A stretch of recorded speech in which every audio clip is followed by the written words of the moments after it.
22장 갈 때까지는 제가 마음이라는 주제를 크게 잡았다라고 말했어요.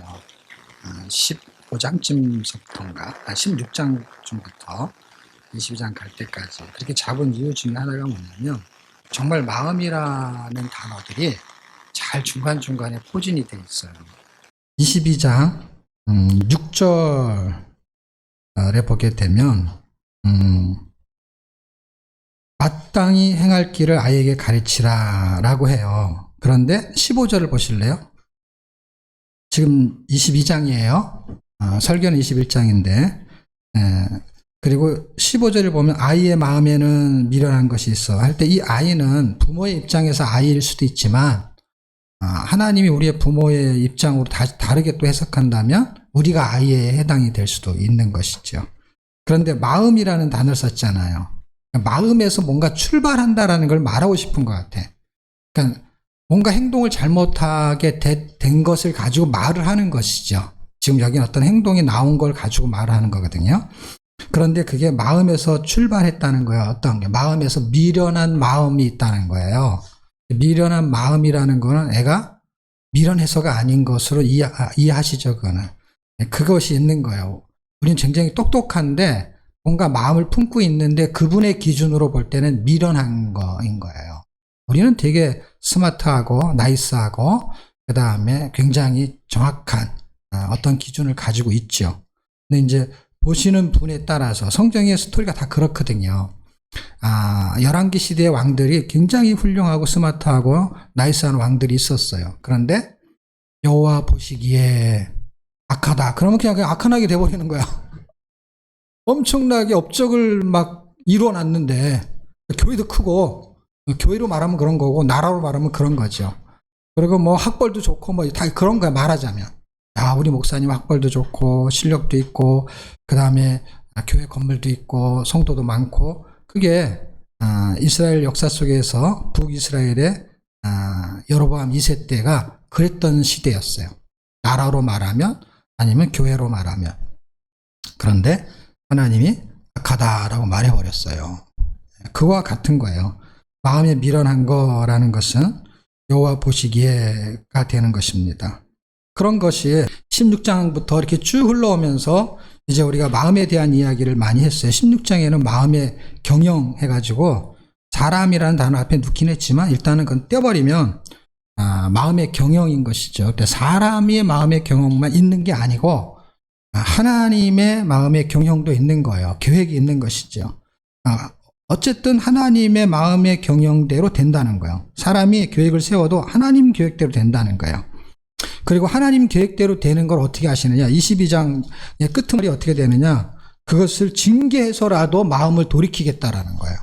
그러면 이게 뭐 잠언만 그럽니까? 안 돼. 그렇지 않아요. 이스라엘 역사 속에서 보면은요, 이스라엘 백성들에게 마음에 대한 이야기를 가장 많이 하는 책이 있다면 에레미야고요.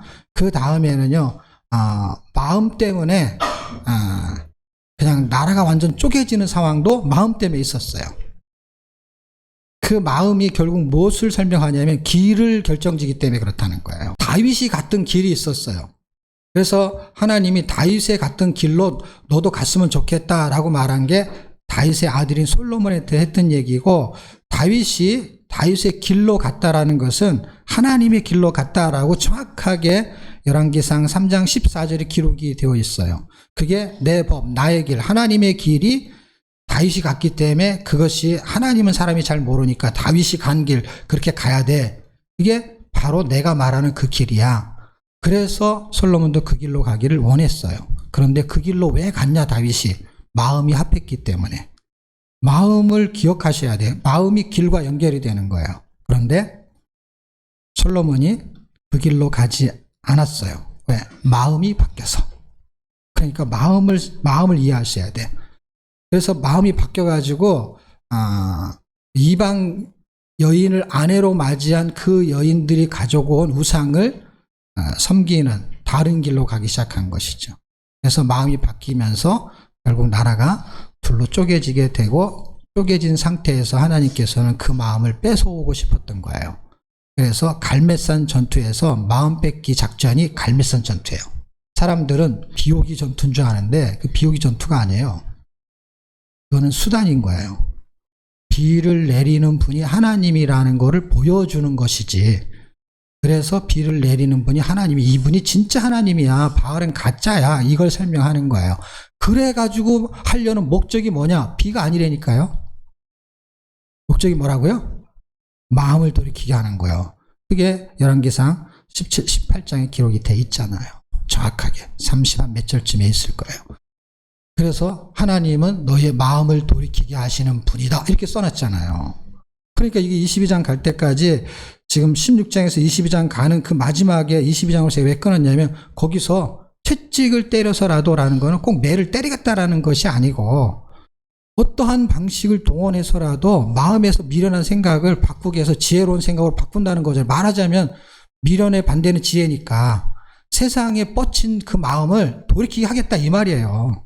이거를 지금 제가 말한 이스라엘 역사하고 다 연관시켜갖고 그 한 절에 함축되어져 있는 것이, 출발을 마음의 생각이 어떻고 네 생각대로 될 줄 아느냐, 안 된다, 이런 얘기를 쭉 하다가 그래도 말을 안 들으면 어떡하냐, 내가 마음을 바꾸겠다, 그거야. 왜? 열왕기상에서 말하는 갈매선 전투가 어떤 거예요? 마음을 돌이키게 하는 분이 하나님이고, 그것을 누가 담당했느냐? 엘리야가 담당을 했던 것이고, 그게 구약의 말라기가 끝나면서 그런 엘리야를 내가 다시 보내겠다라고 해서 엘리야가 말라기에 나오는 거예요. 그리고 그 말도 써 있는 거예요. 마음을 돌이켜, 이 말이. 그러니까 오늘 이 메시지를 통해서 하나님이 해주고 싶은 건 뭐냐면, 주절주절 설명을 많이 해가지고 어떻게 해요? 마음을 돌이키라는 얘기를 쓰고 있는 거야. 사람의 마음은 그렇냐? 네 마음은 이러냐? 마음 체크가 아니라니까요. 야, 너 마음 좋다, 착하다, 이런 게 아니라니까요. 지금 어디에서 어떻게 돌이켜야 되는지를 설명하고 있는 거예요. 그래서 뭔가를 막 쓰고 있는 것 같아. 그래서 오늘도 제목은 바뀌었긴 했지만, 뭐 제목 바뀐 얘기까지 할 필요는 없고 이제는. 그런데 마음에다 초점을 두니까 왜 이렇게 주절주절 얘기하냐면, 마음에 관계되는 이야기를 해야 되는데, 지난주에 우리가 했던 게 뭐냐면 의인의 행복이잖아요. 그래서 이렇게 보니까 악인의 마음이 나오고 왕의 마음이 나오고, 왕도 나오고 악인도 나오고 막 그래. 그런데 뭐가 움직이고 있냐면, 여기서는 이게 뭐 불행한 게 움직이는 거야. 즉 앞에는 의인의 행복이 움직였다면 뒤에는 악인의 불행이 움직이는 것 같아요. 제목을 악인의 불행으로 했다, 썼다, 지웠다를 엄청 많이 했어.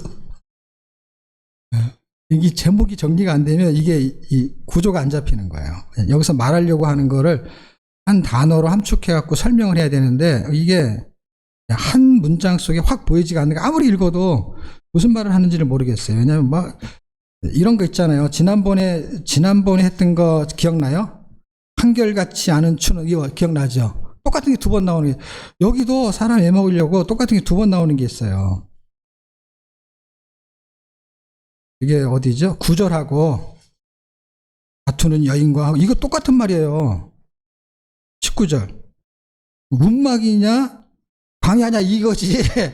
그 장소 개념이지. 이게 똑같은 거예요. 이걸 제가 지난번에도 하나님께 말씀을 드렸지 않습니까? 이렇게 똑같은 거를 좀 다른 장에서 이렇게 나오면 내가 잘 연결을 시키겠는데, 이 똑같은 거를 중간에 하나씩 집어넣으면은 설명을 해주던가, 왜 똑같은 걸 두 번씩이나 했는지. 이놈 때문에 구조를 잡을 수가, 어디를 끊어야 될지. 이거는 끊고 자시고 할 게 없잖아요. 단락이라는 게 없어. 단락이 이게 그냥 한 절이 단락이야. 그냥 한 절이. 그래서 그런데 이제 우리가 어차피 이렇게 이 패턴을 갖고 왔는데 이놈만 또 다르게 할 수도 없고, 하여튼간 머리가 복잡해. 그래서 빨리 끝냈으면 좋겠다는 게 내 소망이야. 31장에 하도 빨리 가야 돼. 이거는 빨리 가서 다음에 내가 이런 식으로 하지 말아야지. 이게 잠언이 이렇게 너무 얕잡아 본 거지. 이 앞에는 잘 나가다가 이렇게. 그런데 이게 깨달아지잖아요. 그럼 마음이 싹 또 바뀌어. 왜 바뀌냐면, 요게 9절하고 그 19절이 왜 나왔는지를 구조를 잡히니까, 그냥 뭐 할만 할 것 같아요. 네, 그래서 제목을 인생의 목적이라는 제목을 잡았어요. 그래서 그 앞에 있는 부분이 끌고 가는 내용이 좀 정리가 돼야 될 것 같아서 우리가 4절까지만 같이 읽고 전개를 시켜보겠습니다. 찾으셨나요? 21장 1절에서 4절까지 같이 읽겠습니다. 시작. 마음이 여호와의 손에 있음이 마치 손에 따서 그의 의미로 인도하시느니라. 사람의 행위가 자기 보기에는 모두 정직하여도 여호와는 심령을 감찰하시느니라. 이를 행하는 것은 제사 드리는 것보다 여호와께서 기쁘시게 여기시느니라. 높은 것과 마음이 교만한 것과 악인의 형통한 것은 다 죄니라. 제가 4절에서는요, 옛날에 잠언 읽을 때요, 21장 4절은요, 제가 읽으면서도 인상 깊은 절이에요. 왜냐하면 악인이 형통한 거 당연히 잘못된 거죠. 그 다음에 마음이 교만한 거, 그것도 교만한 거 죄라고 말할 수 있겠죠. 눈이 높은 것을 죄라고 말하는 게, 이게 참 하나님의 그 표현 방식이, 결혼해. 쟤는 결혼 못해. 왜? 눈이 높아서. 그거 말하는 거예요. 눈이 높다는 게, 키가 커서 눈이 높은 게 아니고, 쟤는 눈이 높아. 그런 게 한국말이 있는 거야. 눈이 높다는 말. 그게 눈이 높은 거예요. 눈이 높으면, 이게 죄라고 말하는 거야. 이게 좀 심하잖아. 그냥, 눈이 높아서, 우리는 그냥, 좀 눈이 높아. 그걸 넌 죄야. 이렇게는 표현 안 하잖아요. 성경은 우리가 생각하는 거하고는 다른 표현법을 쓰고 있다라는 것이죠. 죄라는 것이 사형에 해당할 만한 죄냐 이렇게 설명하기는 곤란하지만 이런 것 같아요. 마음에서 출발한다는 것이 이렇게 앞으로 나오는 거거든요. 그러니까 어떻게 보면은요, 눈이 높은 것은요, 눈이 높은 것을 말하는 게, 눈이 높은 것은 이렇게 현상이고요.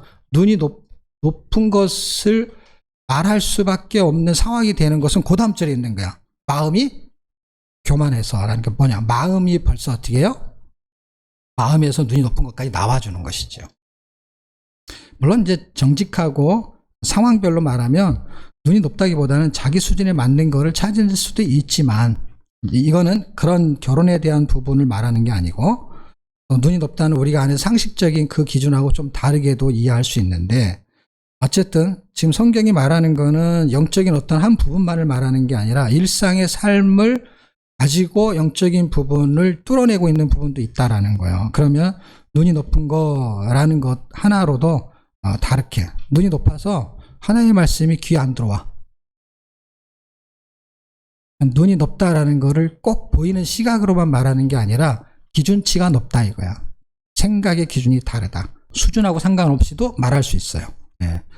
예를 들면 가난한데도 잘 사는 사람이 하고 안 맞을 수도 있어. 그 눈이 높다고 표현하기보다는 뭔가 가치 기준이 다르겠죠. 자, 어쨌든 이 4절은 되게 의미심장한 것 같아요. 왜냐하면 다 죄니라 라고 말하는 그 죄가 굉장히 사소한 것부터 출발해가지고 악인의 형통은 그냥 긍정할 만한 것까지 가는데, 긍정할 만한 것까지 가는 출발이 저렇게 사소한 거에서 출발할 수 있다. 왜냐하면 용십이 잉태하여 죄를 낳고 죄가 장성하여 사망을 낳느니라. 그러니까 마음에서 오는 어떤 것들이, 그게 뭘 말하냐면 시작과 같은 것을 설명하는 거예요. 그런데 제가 여기서 마음에다 자꾸 초점을 잡고 하려니까 하나로 모아지지 않는데, 어디에서 제가 힌트를 얻었냐면 인생의 목적은 그냥 큰 제목인 거야. 다시 말해, 인생의 목적은 3절에 있어요. 하나님을 기쁘시게 하는 게 인생의 목적이야. 그 인생의 목적을 가지고 가는데 인생의 목적이 틀린 사람이 있다는 거야. 그게 눈이 높거나 마음이 교만하거나 악인의 형통이 하나님을 기쁘시게 하지 않는 것이 악인의 형통인 거야. 그것이 마음의 교만이고 그것이 눈이 높은 거야. 그러니까 자기의 기준이라는 것이죠. 그러니까 여호와를 기쁘시게 하지 않는 사람이 형통한 거야. 왜냐하면 그게 악인이니까. 의인의 반대가 악인이니까. 악인이 잘 되는 거, 그게 하나님을 기쁘시게 하지 않는데 잘 돼, 그 사람이. 그런 걸 말하는 것이죠. 그래서 결론은 간단해요. 결론은 3절하고 31절을 가지고 제목을 잡았어요. 그러면 인생의 목적에는 악인도 인생의 목적이 있지 않겠나, 이렇게 생각을 한 거예요. 의인도 인생의 목적이 있고 할 때 인생의 목적은 의인한테 이게 해당이 되는 거죠. 악인의 인생의 목적은 여호와를 기쁘시게 하는 건 아니잖아. 그래서 제가 제목을 이렇게 잡아야 되겠다. 그리고 이렇게 풀어내야 되겠다 하면서 구조를 잡는데 굉장히 은혜가 되는 구절이 뭐냐면 그게 지난번에도 여러분이 이해가 됐을 거예요. 내가 몇 번 그렇게 한 것이 있는데 뭐 때문에 이렇게 잡았다. 친구가 뭐 2번 나왔다든지 한 것처럼 여기서 기준을 확 그을 수 있었던 게 뭐냐면 집이라는 단어예요. 집이라는 단어. 어딘가에서는 뭐 가정 뭐 이런 거 설명한 적 있잖아요. 가정. 여긴 집이에요. 집으로 제가 단락을 끊을 수 있는 힘이 생겼어. 왜냐면 이게 내용으로 단락 끊기가 되게 힘든데 집이라는 걸 통해 가지고 단락이 구분이 되어 있는 거야. 알고 봤더니 자기도 모르게 단락을 구분시킨 건지도 모르겠어. 근데 그렇게 단락을 딱 구분하고 나니까 거기에 맞는 글들만 딱 써 있는 것 같아. 중복이 안 돼요. 중복이. 신기하게도. 그 단락을 못 잡았을 때는요.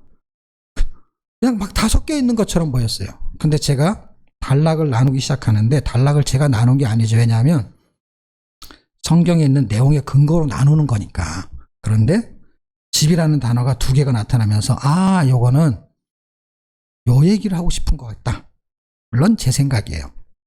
12절을 보십시오. 12절에 의로운 자는 악인의 집을 감찰하느니 할 때 제가 초점을 집에다 두지 않고 의로운 자에다가 뒀어요. 그래서 집을 발견을 못했어. 단어가 나와도요. 사람이 초점을 어디에 잡냐에 따라서 그게 안 보이게 돼 있어요. 이걸 수도 없이 봤는데도요. 집이 보이지가 않아. 의로운 자. 이게 보이는 거예요. 왜냐? 초점이 거기로 가니까 자꾸 그걸 그쪽으로 풀어내려고 하니까.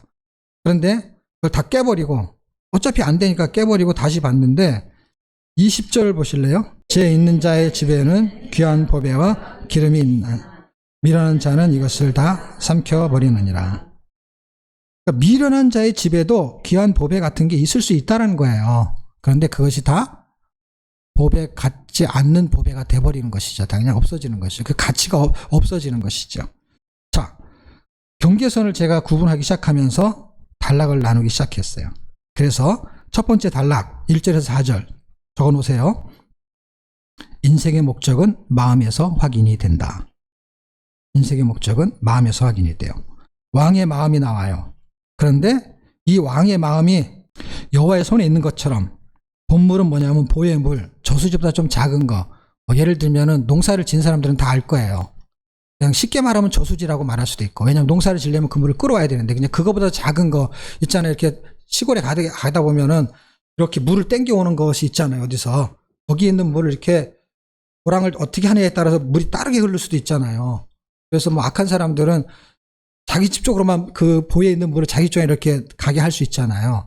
그렇게 바꿀 수 있는 것이 하나님이라는 거예요. 사람의 마음이 이렇게 향하고 있는 것을 이쪽에다 길을 내면 물이 이렇게 가다 이렇게 흘러간다는 것이죠. 논에다가 물을 대는 그 보의 물 같아서 임의로 인도하신다라는 거예요.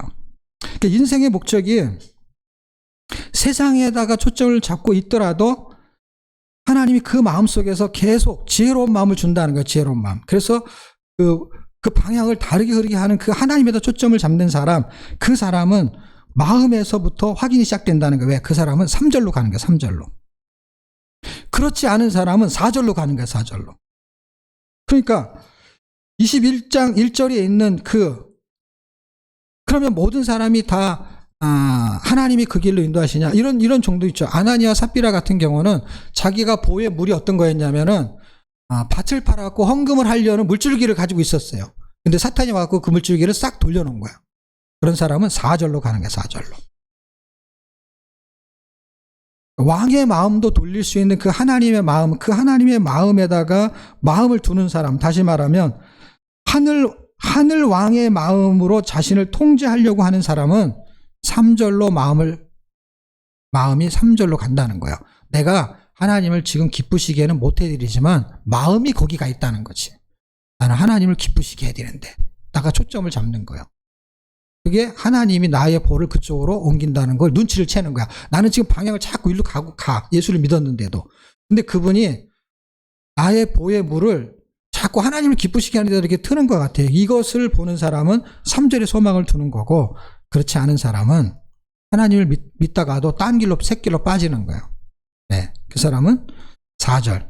눈이 높은 거, 마음에 교만한 거. 자기가 기준이 되는 거예요. 그런데 의인은 하나님의 마음이 기준이 되는 거예요. 내 마음속에서 그 마음이 싸우는 거예요. 보의 그 물길을 움직이시는 그분하고 싸움이 일어나는 것이죠. 다툼이.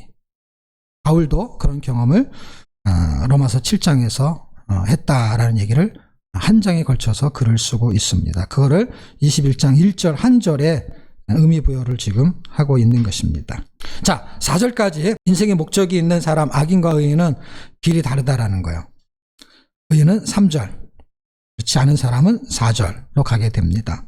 5절서부터 11절까지 악인의 마음을 먼저 설명하시는 것 같아. 그래서 악인의 마음은 재앙으로 확인된다. 인생의 목적은 뭘로 확인돼요? 마음에서부터 확인이 돼요. 그래서 마음을 바꾸시는 거예요, 하나님. 선한 마음을 자꾸 갖게 만들고 잘못된 길로 가는 걸 바로잡기 위해서 마음을 자꾸 정리를 시키는 것이죠. 왜? 그렇게 할 수 있는 분이다라는 설명을 1절에서 하고 있는 거예요. 그래서 출발을 해요. 그래서 방향이 달라진 사람이 3절과 4절로 그렇게 설명할 수 있다. 그런데 악인은 그러면 어떻게 확인이 되느냐? 악인은 마음에서 확인이 돼요. 의인도 만약에 확인이 되는데 어쨌든 악인은 마음으로 확인이 되는데 어떻게 해요? 재앙으로 확인이 돼. 재앙으로.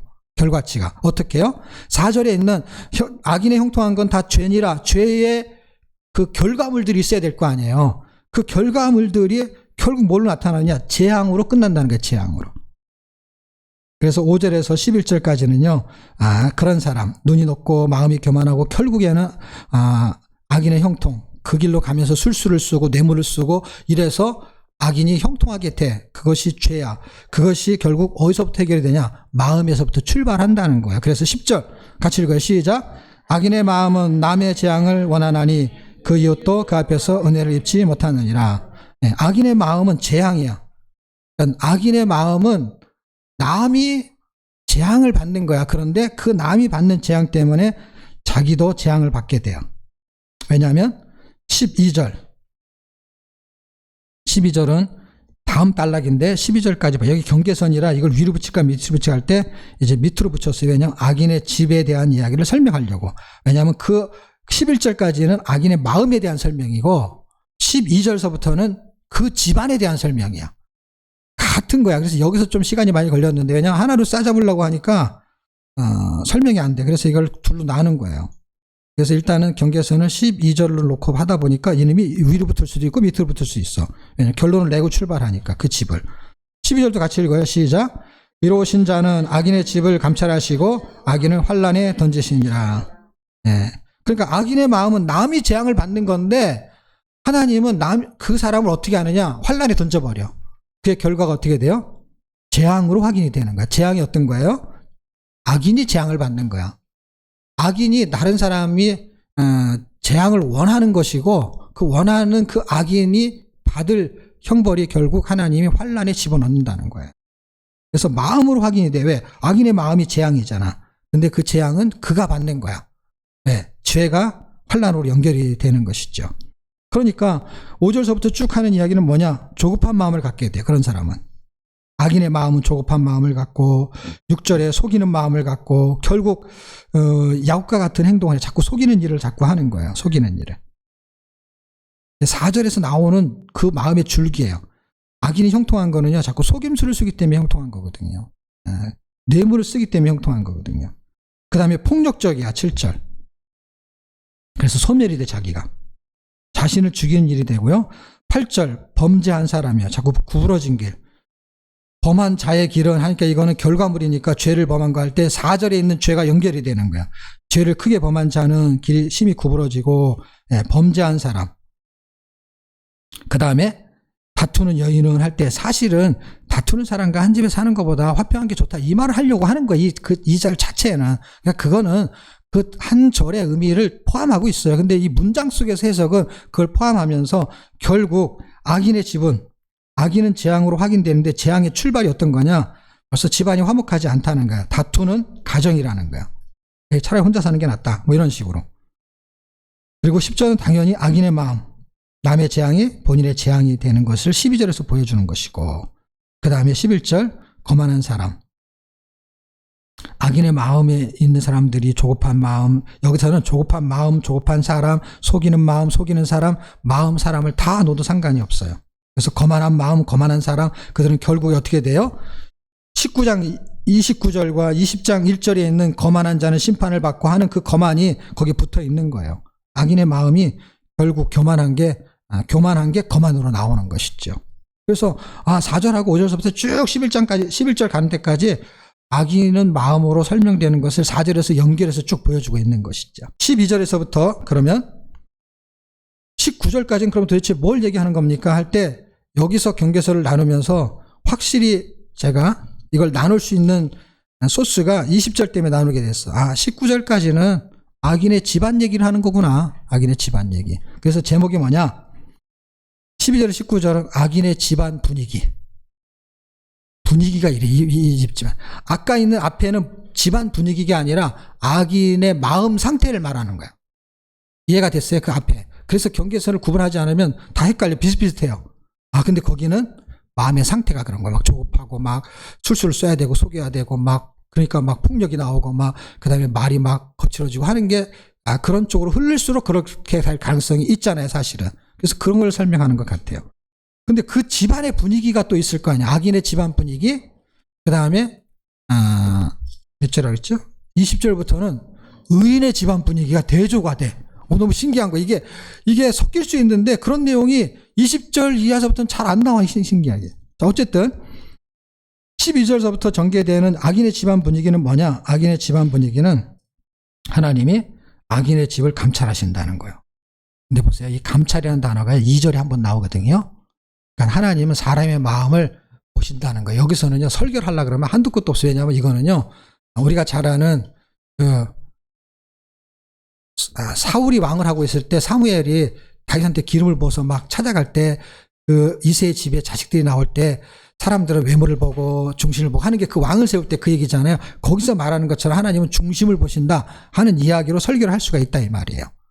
이렇게 설명하면서도 그 테마를 갖고 와서 말할 수 있는데 그럼 이게 할 게 너무 많은 거예요. 그래서 일단은 하나님이 마음을 감찰하신다 하는 그런 이야기의 스토리가 실제 역사 속에서 있었다 이거예요.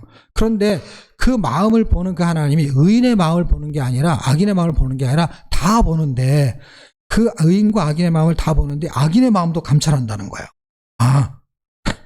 그리고 그 마음이 확정되고 그들이 4절에 있는 삶을 살아가고 그렇게 포악하고 속이고 하는 자들은 결국 어떻게 되냐? 하나님이 그들을 마음을 보고 환난 가운데 집어넣겠다. 재앙 가운데 집어넣겠다. 라는 것을 출발해요. 그래서 그 집의 분위기는 그래요. 환난 가운데 있는 집안 분위기야. 그래서 13절 아주 작은 것부터 시작해요. 약자의 소리를 듣지 않아요. 뇌물을 써서 그 사람을 막 밟아 죽이는 힘이 있으면 그 힘으로 약자의 고통을 듣지 않아요. 하나님의 음성을 듣지 않아요. 귀를 막아. 근데 선한 자는 귀를 열어서 하나님의 소리를 듣고 다른 사람이 듣고 뭐 틀린 얘기를 해도 듣고 그렇게 좀 선한 사람은 남의 얘기를 그래도 잘 들으려고 하는 것 같고 강팍한 사람일수록 잘 들으려고 하지 않는 그런 분위기로 가는 거죠. 그래서 우리도 그것이 회복되는 걸 뭘로 볼 수 있냐면 그 사람이 점점 이렇게 뭔가를 수용하려고 한다 그러면 그 사람을 하나님이 다듬어서 그렇게 만들어가는 과정에 있는 거죠. 저를 포함해서 여러분도 마찬가지고 큰 원줄기는 거기에 있지만 그 과정을 가는 우리들은 거기에 이렇게 접근해서 가고 있는 것이죠. 근데 뭐가 소망이 있냐? 그 길로 한 발이라도 가면 그건 소망이 있는 것이죠. 그 끝에 있는 사람이나 여기 있는 사람이나 하나님 뭘로 보냐면 마음을 보잖아. 그러니까 희망이 있는 거야. 야, 넌 아직도 거기냐? 그건 우리가 외모를 보는 거고 겉에 나타난 거의 그 위치를 보는 거잖아요. 근데 하나님은 마음을 딱 돌이켰어. 옛날에 성전 건축할 때도요, 성전 건축을 안 하는데 학계가 막 성전 건축하라 그러자 그들이 할 마음을 줬을 때 너 이거 언제부터 뽑았는지 생각해봐라. 할 때 계산해보니까 날짜를 보니까 성전 건축하기로 시작할 마음을 딱 먹는 그 날짜부터 시작해갖고 복을 줬대요. 건축이 된 다음에 복을 준 게 아니라 건축을 하려고 생각한 날짜가 있잖아요. 난 오늘부터 다이어트 그때부터 그냥 몸에서 주인님 뺄라면 빼세요. 뭐 이렇게 마음을 정하는 거지. 그렇게 나를 도와주는 게 있다는 거예요. 그런 것처럼 출발 자체가 약간 다른 것 같습니다. 자, 어쨌든 그런 사람들은 14절 뇌물을 사용한다는 거예요. 뇌물을. 그 다음에 15절 뭔가 의인이 공의를 행하잖아요. 그럼 의인한테 당연히 즐겁고 좋은데 죄인의 집안의 분위기는 보세요. 죄인의 집안의 분위기가 죄인의 집 안에서 공의가 이루어지는 게 아니라 의인들의 집 안에서 공의가 이루어지고 있어요. 그런데 죄인의 집 안에는요, 패망이 슬퍼하고 막 그러는 거야. 아, 이게 신기하죠.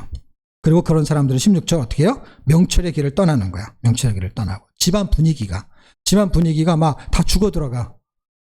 공의가 실행되고 있는데 밖에서, 안에서 그걸 싫어하는 거야. 여러분, 성전을 건축할 때 느헤미야서 같은 거 보면은 성전을 건축할 때 뭐 여호가 올라가도 무너지겠다고 하는 사람도 있잖아요. 그 사람들이 보면 어떻게 마음이 어떤 줄 아세요? 느헤미야가 온다는 소리만 듣고도 마음이 조급하고 이런 이야기가 쭉 나오는 게 딱 이거 비슷해요, 여러분. 그리고 막 느헤미야를 죽이려고 하는 그 술수와 술법들이 다 악한 사람들. 그리고 성전이 건축되는 것 때문에 자기네들이 아주 힘들어하는 내용이 얼마나 절묘하게 시처럼 써 있습니까? 그런 사람들은 16절 그런 집안은 명철의 길을 떠나요. 사망의 해중에 거하고. 그 다음에 17절 뭘 좋아하느냐? 놀고 먹고 하는 걸 좋아한다는 거예요. 그래서 누가복음 16장에 보면은 연락한다 이 단어가 그대로 나와요. 그래서 16장에 보게 되면은 부자와 거지 이야기 있잖아요. 거기에 부자는 연락을 좋아하고 맨날 잔치를 벌이고, 잔치한다고 해서 꼭 나쁜 건 아니에요. 가난한 사람들을 불러다가 먹이고 구제하고 그런 느낌이 아닌 잔치를 하고 있는 걸 말하는 거예요. 예. 잔치는 되게 좋은 것이죠. 생일잔치, 결혼잔치, 그 다음에 구제잔치 되게 좋죠. 근데 그냥 그 느낌이 그냥 먹고 즐기는 그런 느낌만 있는 거예요. 그래서 연락을 좋아하는 자는 할 때 그거를 꼭 나쁜 쪽으로 해석할 필요는 없는데, 이게 나쁜 쪽에 있는 개념으로 설명하고 있으니까 이게 딱 부자와 나사로하고도 연관성이 있는 본문이 되기도 합니다. 그래서 풍요에 빠져 살아요. 근데 그게 뭐하고 연관이 되느냐? 재물, 물질에 대해서 연관이 된 거거든요. 물질을 그렇게 쓰면서도 가난한 그 나사로를 그렇게 별로 도와주지 않았다라는 그 느낌의 이야기를 그 예수님이 그 앞에, 그 16장 앞에 이야기가 어떻게 전개되다가 이 예화가 나온 거냐면, 비유가 재물에 대한 이야기를 하다가 부자와 나사로 얘기를 한 거예요. 근데 결과는 어떻게 떨어지느냐? 지옥과 천국으로 끝이 나는 것까지 연결하다 보니까 천국과 지옥 얘기를 하는 것 같은데 사실은 내용의 소재는 물질에 대한 이야기였던 거예요. 물질을 어떻게 써야 되느냐? 뇌물로 쓰거나 잔치하는 데만 쓴다는 것이죠. 그 아까 말한 우리가 제일 말하는 그 13절에 가난한 자의 사람들이 배고프다 하는 나사로의 얘기를 귀담아 듣지 않는 그런 잔치를 벌였다 이 말이에요. 그래서 여기서 말하는 연락을 좋아하는 거는 뭐예요? 13절에 있는 걸 끌고 가는 거예요, 여러분. 13절에 있는 그 가난한 사람들, 연약한 사람들을 돌보지 않고 돈은 마음대로 쓴다는 거예요. 그리고 뇌물로 쓰고, 뇌물이라는 건 돈을 헛된 데 쓰는 거잖아요. 그런 데다가 돈을 쓰면서 가난한 사람한테는 신경도 안 쓴다는 거예요. 그게 부자와 나사로 얘기, 여기에 대한 이야기가 되는 것이죠. 18절은 되게 아주 의미심장한데, 악인은 의인의 대속이 된다 할 때, 대속이라는 말은 누군가가 대신 속죄물로 드려진 속전이라는 뜻이에요. 이거는 뭐 예화로 만약에 들자면은, 에스더에서에 보면은 하만과 모르드게가 나올 때 모르드게가 하만한테 인사를 안 했다고 해서 그 사람을 죽이려고 자기 집에 장대를 달아매요. 근데 거기에 자기가 달려 죽잖아요. 대신 죽어요. 예. 그 사람이 하여튼간 그 나라에서 대신급이거든. 그래서 대신 죽어. 예, 대신급이라. 그런데 이 대속이라는 거는 이사야서 43장에도 아주 설명이 잘 돼 있습니다. 그래서 적어놓고 나중에 읽어봐요. 이사야 43장 3절로 4절. 대저 나는 여호와 내 하나님이요 이스라엘의 거룩한 이요 내 구원자란, 내가 애굽을 너의 속량으로, 대속물이라는 거야. 구스와 스바를 너를 대신하여 주었노라. 내가 내 눈을 보배롭고 존귀하여 내가 너를 사랑하였은즉 내가 내 대신 사람들을 내어주며 백성들이 내 생명을 대신하리라. 그러니까 악인들은 이런 악인들의 분위기는 뭐냐면 의인을 위해서 그냥 쓰임을 당하는 존재밖에 안 된다는 거예요. 그런데 이걸 역으로 다른 발상으로 설명하면, 그런 우리가 연약한 존재인 우리를 위해서 그분이 대속물이 됐다는 거예요. 대속물. 어마어마한 거죠. 악인이 의인의 대속이 됐다라는 거는 거기에 밟혔다 이런 의미의 대속이거든요. 그런데 의인이 악인 때문에 밟힌 사건, 그게 뭐예요? 우리를 구원하기 위해서 십자가 사건. 그리고 19절, 악인의 집안 분위기는 이렇다라는 걸 끝나는 거야. 너무 멋있죠. 19절이 그래서 해석이 됐어. 이 20절이라는 단어가 아니었으면 19절을 확 빼버리고 싶었는데, 이 20절 전까지의 다투는 것이 너무 신기하게도 지혜 있는 집 그 안에 다투는 얘기가 없는 거예요. 제가 이거는 저쪽 집안이구나. 저거 죄인의 집 거기 딱 경계선이 있잖아요. 구절에서 거기 악인의 집을 이렇게 딱 써 있잖아. 근데 여기는 의인의 집이잖아. 지혜 있는 자, 미련한 자, 반대는 다 지혜, 그 다음에 미련, 그 다음에 악인, 의인 이거잖아요. 그러니까 여기는 지혜 있는 자는 의인의 집이라고 해도 틀리지가 않는 것이죠. 완전히 경계선을 둔 거야. 여기에 제가 힌트를 얻고 그 힌트를 빨리빨리 안 줘요. 엄청 시간이 걸려 이게 보여. 여기 써 있는데 여러분 들으면 금방 알죠. 이거요. 금방 알아지지가 않아요. 그게 너무 힘든 거예요. 제가 지금 설명하면 그냥 1분 내, 지금 1분도 안 걸리지. 뭔지 알겠어. 그쵸? 근데 이렇게 설명하기 위해서 이게 경계선이 이렇게 집이라고 써 있는데도 불구하고 제가 만들어낸 게 아니잖아. 써 있는데도 불구하고 안 보이는 거예요. 근데 그게 감사하게도 보이면서 이 19절이 해석이 됐습니다. 그게 뭐예요? 악인의 집안 분위기는 그렇구나. 다투고 화목하지 않고 막 차라리 그냥 광해 같은 데는 어디냐면 그냥 잡초가 예를 들면 황량해가지고 뭘 심어도 잘 낫지도 않고 열매에 결실이 별로 없고 이게 콩가루 집안이 이런 거구나. 그런데 하나님께서는 20절부터 뭘 보여주냐면 지혜로운 자의 집의 분위기를 보여줘. 그래서 여기까지는 그게 별로 안 나와. 20절에서 23절까지. 20절, 23절까지의 한 4절까지는요, 의인의 집의 분위기를 보여줘요. 보배가 있대요, 그 집은. 할렐루야. 이게 위에 쓸 수도 있고, 밑에 쓸 수도 있잖아. 뭐 어차피 한 절 한 절 뭐 다 연결 그거 없다며. 없는 거니까. 아무 데나 써도 되잖아. 이거를 뭐 절을 바꿔서 쓴다고 해서 문제될 게 뭐가 있어요. 아니면 다투는 여인, 성내는 여인은 그거를 아까 9절에 있으면 9절, 그 밑에 10절에도 같이 붙여놔도 무슨 상관이야. 근데 여기서부터는 다른 거예요. 이 지혜로운 집의 분위기는 귀한 보배가 있다라는 거는 진짜 금은 보화가 있을 수도 있지만 내가 사랑하는 자녀, 아내, 이게 귀한 보배라는 거야. 어떻게? 예수 믿는 마음을 갖고 있는 그 사람, 예수가 담겨진 사람들. 그게 보배잖아요. 그거를 실제 고린도후서 4장 7절에 보배라고 말하잖아요. 보화라고. 성경이 단어를 똑같이 쓰잖아요. 보화. 그 다음에 우리가 이 잠언에서도 한 2장쯤인가 그 보배를 찾는 자 나오잖아요. 그 보배를 가진 자가 보배였지, 그 집안에. 그러니까 예수가 있는 집은 뭐라고요? 예수가 있는 집은 귀한 보배와 기름이 있는 집이다 이거야. 그 다음에 21절. 공의와 인자를 따라 구해서요. 그 집에는 생명력이 있다는 거예요. 생명력이. 공의와 인자는 뭐예요? 거기를 따라 구한다는 건 뭐예요? 기준을 거기다 둔다는 거예요. 보배에다 둔다는 거예요. 이게 보배거든요. 보배에다 기준을 두는 거예요. 사실 우리도 부자의 기준을 보배에다 두잖아요. 금덩어리가 있다. 그러면 금덩어리 때문에 부자잖아요.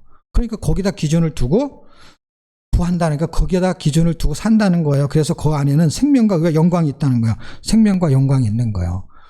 세상 사람처럼 잘 살지 못해도 이게 있다는 거예요. 생명이 흐르고 하나님의 영광된 간증들, 열매들이 있다는 거예요.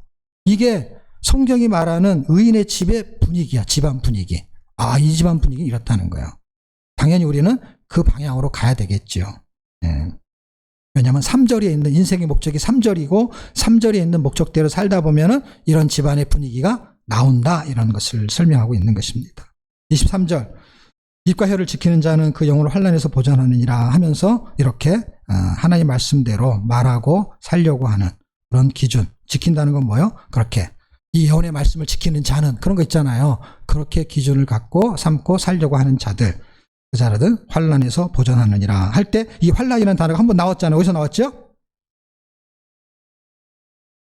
아니, 환난이라는 단어가 한번 나왔잖아요. 여기서 그 전에. 어디서 나왔어요? 몇 절에 나왔어요? 12절에 나왔잖아요. 악인의 집에는 환난이고 의인의 집은 환난이 아니라는 걸 대조적으로 지금 보여주고 있잖아요. 그렇잖아요. 틀리잖아요. 바로 붙어서 설명하잖아요. 이해가 됐어요?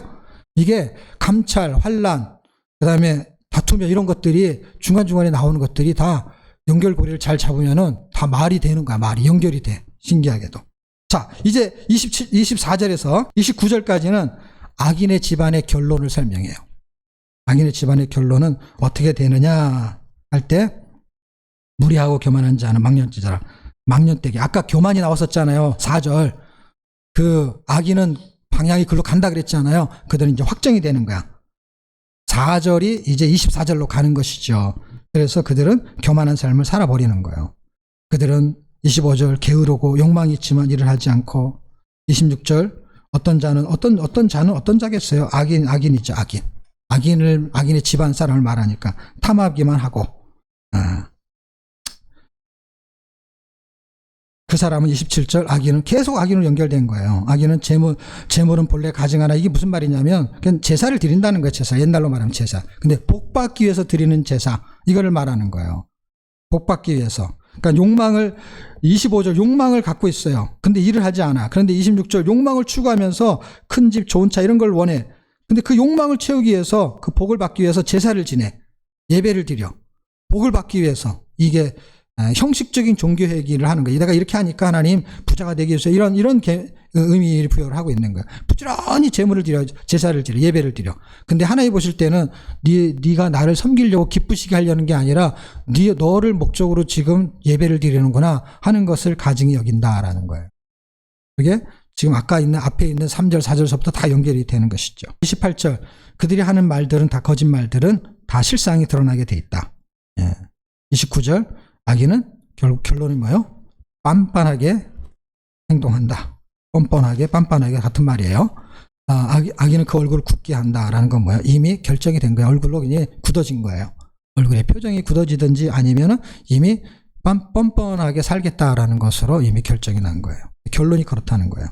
당연히 환난 가운데 들어가고 30절과 31절 결론인데요. 의인의 집안의 결론. 인생의 목적은 하나님을 기쁘시게 하는 거예요. 근데 하나님을 기쁘시게 하는 것도 쉬운 게 아니에요. 그래서 이거는 싸울 날을 위해서 마병을 예비하거니라는 건 사람의 계획이야. 싸움이 있으면 당연히 준비를 해야죠. 뭔가를 차를 산다 그러면은 돈을 모아야죠. 집을 산다면 돈을 모아야죠. 뭔가 대비를 하는 걸 말해요. 계획을 말하는 게 이건 전쟁을 말하는 게 아니라 계획을 말하는 게 계획. 이해가 됐어요? 계획을 말하는데 그 계획대로 되냐? 싸움은 이기는 걸 말하는 이기려고 싸우는 거 지려고 싸우는 게 아니잖아요. 공부를 하는 거는 대학에 붙으려고 하는 것이지 떨어지려고 하는 게 아니잖아요. 그러니까 뭔가에 있는 것은 그 앞에 거에 따라서 뒤에 말이 나오는 거니까 이게 전쟁이니까 이김이라는 단어를 쓰는 거야. 그러니까 우리가 이 땅에 살면서 이 승리하기를 원하거든. 하나님은 아까 싸워서 이기기를 원하거든요. 그래서 악이 있을 때 어떻게 이기냐? 이기는 방법, 이겨야 된다는 거야, 하나님. 아까 싸워도 이겨야 된다. 근데 어떻게 이기느냐? 선으로 악을 이겨라, 이렇게 말하는 거야. 지란 얘기 한 적이 없어요, 여러분. 왜 맨날 나는 지는 것 같아요. 근데 이길 수 있다라는 거 어떻게, 손으로 이기라니까 어떻게 이기는 건데요? 스데반처럼 하라는 거죠. 스데반이 이겼잖아요. 그럼 누구처럼 하는 것이죠? 옛날 우리나라에는 손장호 목사님처럼 하라는 것이죠. 악을 손으로 이겨버렸잖아요. 그냥 아들로 삼아버리는 거야, 그냥. 이게 쉽냐? 쉽지 않죠. 근데 그것을 하게 하는 분이 누구한테 있느냐? 여호와께 있다라는 데 소망이 있는 거예요. 손장호 목사님이 한 게 아니라 손장호 목사님에게 하나님이 하신 것이지. 그런데 누가 했냐라고 했을 때 하나님이 하셨지만 그 사람이 손장호 목사님이니까 손장호 목사님이 했다라고 말하는 것이지. 그 이김은 누구한테 있다고요? 네, 손장호 목사님이 그런 마음을 가지고 있었는지는 모르겠어요. 근데 그런 계획이 있다고 해서 되는 게 아니거든요. 이김은 누가 하는 거예요? 하나님이 하는 거예요. 하나님이 이기게 하시고 주님이 책임지신다면 30절 힘, 재산 그런 거 자랑하지 말아라. 왜? 자랑한다고 되는 게 아니다. 네. 전쟁은 준비하지만 승리는 하나님께 있다. 이게 결론입니다. 우리가 모든 걸 다 한다는 게 아니라 우리는 준비하죠. 레전하우스 생각하는 것도 준비하죠. 이것도 하고 저것도 다 준비해요. 근데 그렇게 하게 하시는 분은 누구나? 하나님. 분위기가 그렇다는 게 그분이 하고 있다는 것이죠. 에레미야 9장 23절과 24절 읽어드리고 마치겠습니다. 나 주가 말한다. 지혜 있는 사람은 자기의 지혜를 자랑하지 말아라. 용사는 자기의 힘을 자랑하지 말아라. 부자는 자기의 재산을 자랑하지 말아라. 오직 자랑하고 싶은 사람은 이것을 자랑하여라. 나를 아는 것과 나 주 긍휼과 공평과 공의를 세상에 실현하는 하나님인 것과 내가 이런 일하기를 좋아한다는 것을 깨달아 알만한 지혜를 가지게 되었음을 자랑하여라. 나 주의 말이니라. 기도하겠습니다.